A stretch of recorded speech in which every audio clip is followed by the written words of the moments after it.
Hey, what's up? It's Clobear. Welcome back to my channel. I apologize in advance for the sound of the boilers in the background, but I have been waiting for over an hour to film this video, so I'm just gonna do it and apologize for the boilers in advance.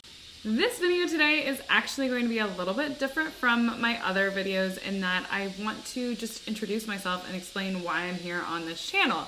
That's something I've done on other platforms before, on my blog, on Instagram, on even Facebook, and I'm relatively new to YouTube, so I wanted to take a second to just kind of introduce myself and tell everybody, all 59 subscribers, why I am doing this today.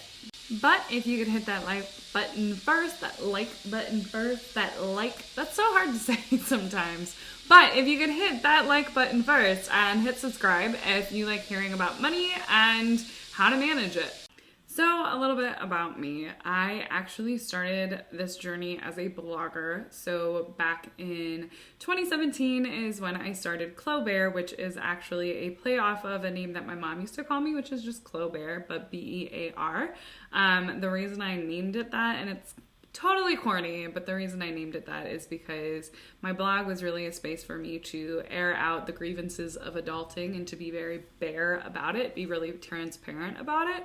And so I'd write about things like mental health, I'd write about relationships, I'd write about, the ugly stuff that we don't want to see within ourselves, and I'd really just focus on figuring that stuff out. And so that's kind of how Clobear was born. I was dealing with a lot of anxiety. I felt like I didn't have any purpose, and I had just moved into Chicago from living in China for about 2 years. And so I was feeling a little bit lost. When I moved to Chicago after living in China for a few years, I really kind of felt like I didn't know what my purpose was anymore. I thought my whole life that all I wanted to do was live abroad and teach English in a foreign country like China. And some things that happened that I write about on my blog kind of shifted things around for me and made me realize that really wasn't what I wanted to do with my life. And so I decided to move to Chicago, which isn't very far from my hometown. So my hometown's like about 3 hours away from Chicago. And one of the things that moving home or being in China made me realize is that I wanted to be relatively close to my family so that if I needed them or just for like weekends together, because being away from my family just made me realize how important family is to me.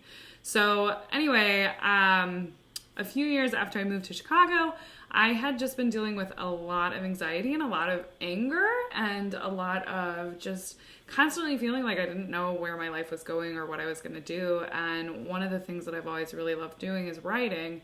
And so that's when I started Clobear. And originally I was going to keep it completely anonymous. I wasn't really going to tell people about it, but that quickly changed when I accidentally posted on Facebook and I thought I had like adjusted the filters so that I wouldn't have anybody who I worked with or knew me see the post, but that didn't work. And people started reading my blog, and yeah, I wrote a lot about mental health and relationships and things like that, mostly just with the overarching theme of growth. And so as I focused on things like growth and mental health and dealing with anxiety and dealing with depression and dealing with body image, slowly but surely I would improve these things. So at the same time that I was writing Clobear, I was also going to therapy. And so I was just on this like self-discovery overload, and writing and sharing about it kind of held me accountable. So I grew a lot between 2017 and 2020, really even a lot between 2017 and 2019. Those were probably some of the biggest years of growth that I've ever had.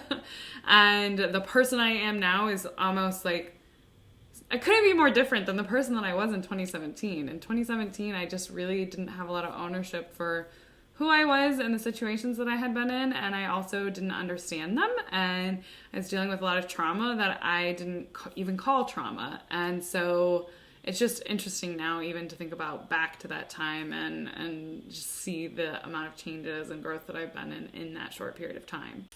But anyway, so for the first couple of years of Clobear was exclusively on Instagram and on my blog, but mostly my blog. I wrote once a week writing about those different topics, and eventually I started getting into personal finance because in 2018, I actually landed a new job. That job allowed me to make a whole lot more money than I had ever really made before.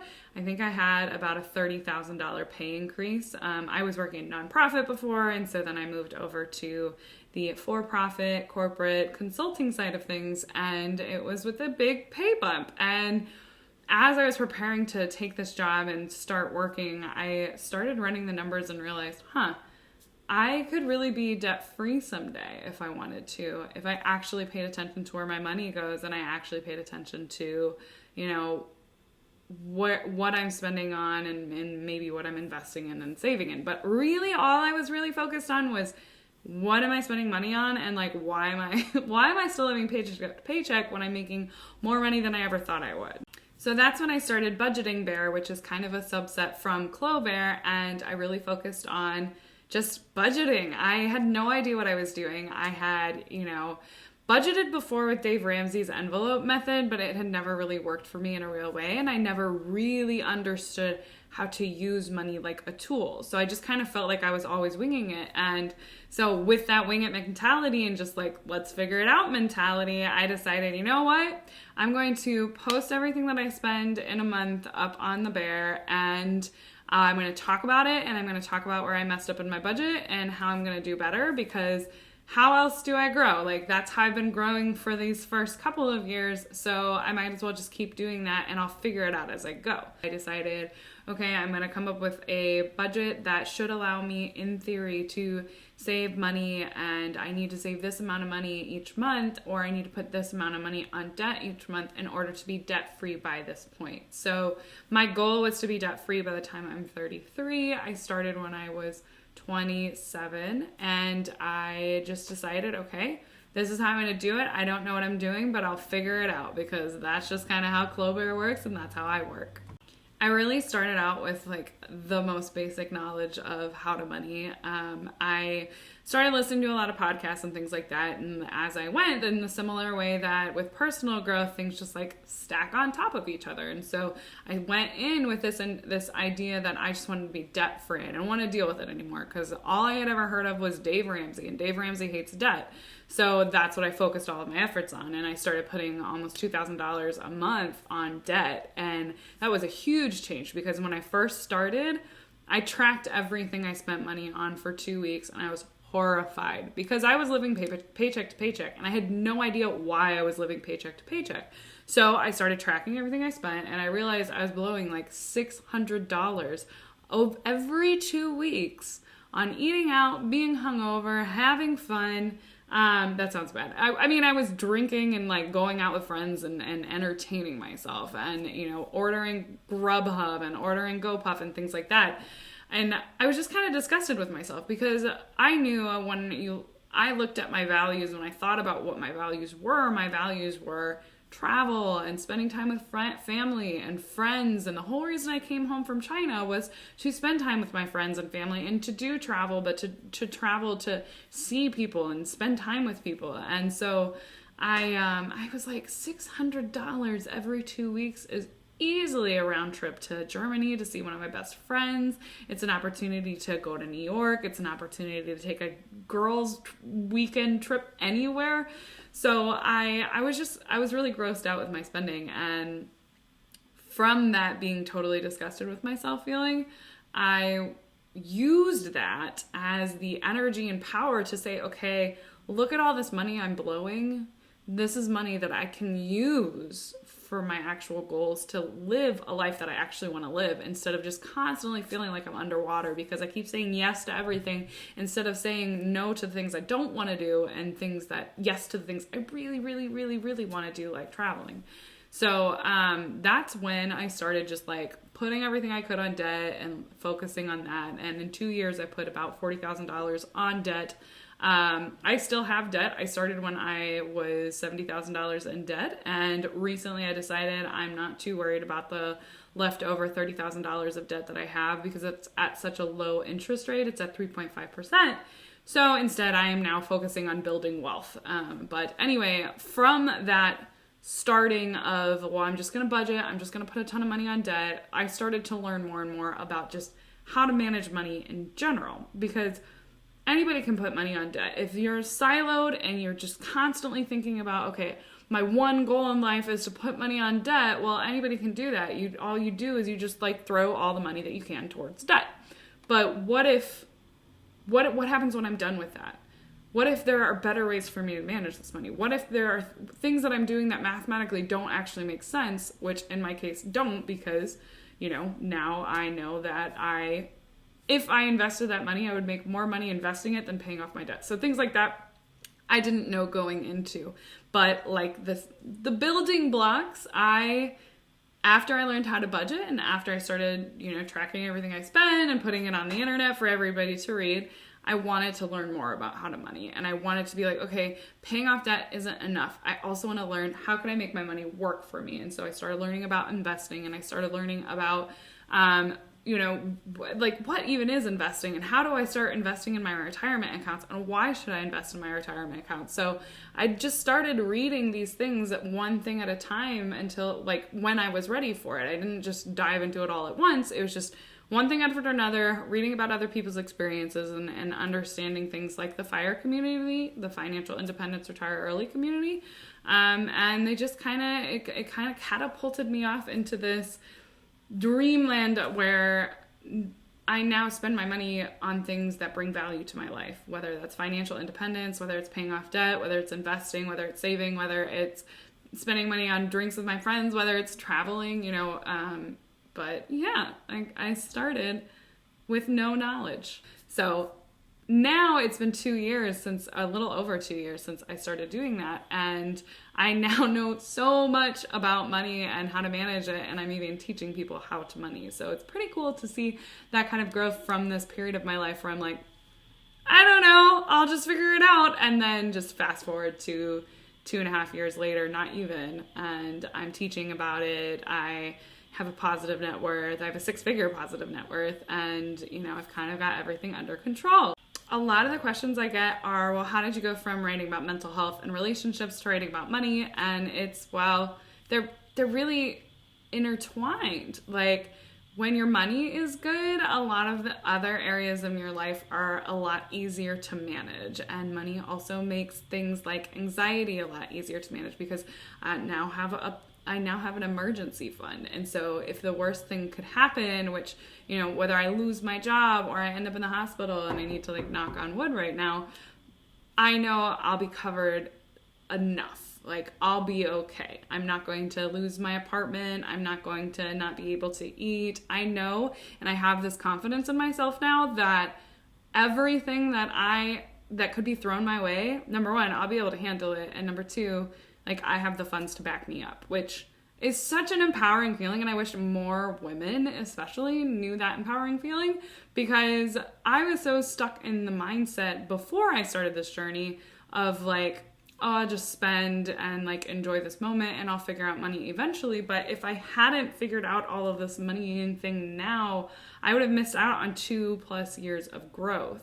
Recently, I posted a video actually about how much growth I've seen in 2 years. And in 2 years, I went from being negative like almost $70,000 in debt and a negative net worth to a 6-figure net worth. And still some debt, but it's at a low interest rate. Money and mental health and relationships, to me, they just go hand in hand. And as I started to get those things under control, meaning my anxiety, my trauma, my relationships, my, all of those things, my body image and all of those things, as I started to work through those and repair those areas of my life, I really couldn't ignore the fact that I'm still really bad with money, and there's this huge issue in my life that I'm not addressing. And so I eventually was like, okay, I have to do this. And getting the new job really catapulted me into that direction of saying like, okay, you're clearly interested in this because you read about it a lot, and you clearly have an interest in this, and you're interested in trying to learn and get better about it. So like,